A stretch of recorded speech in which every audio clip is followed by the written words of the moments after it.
Hey, church. So I'm going to read in 2 Corinthians chapter 12 today. I touched a little bit on praying for yourself. Well, I mean, that's what the main thought was yesterday in the devotional.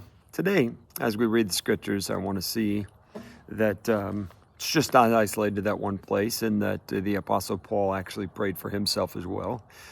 Specifically, so let's read the scriptures here. Even though I have received such wonderful revelations from God, so to keep me from becoming proud, I was given a thorn in my flesh, a messenger from Satan to torment me and keep me from becoming proud. 3 different times I begged the Lord to take it away. Each time he said, "My grace is all you need. My power works best in weakness." So now I am glad to boast about my weaknesses so that the power of Christ can work through me. That's why I take pleasure in my weaknesses and in insults and hardships and persecutions and troubles that I suffer for Christ. For when I'm weak, then I am strong.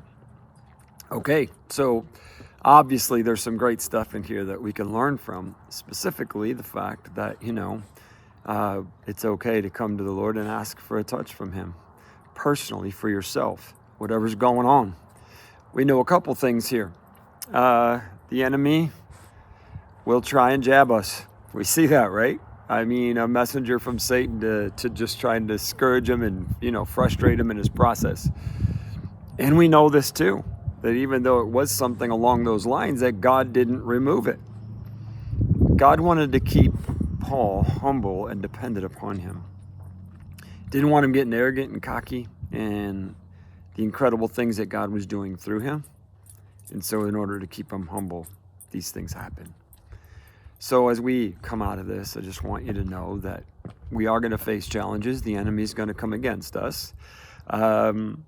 We should pray for ourselves, but that doesn't mean God's going to answer us. Doesn't mean he's going to change our situation.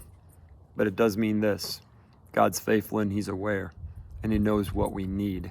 Don't ever forget that. He knows what we need. And sometimes we need to go through some hard stuff just to keep us humble and dependent upon him. So I pray today that you are not going to have any long-term suffering, but that we are incredibly aware of the fact that we need God. And we are made strong in our weakness, because it is the presence and the power of God that makes us strong. May God bless you today. Let's be his church.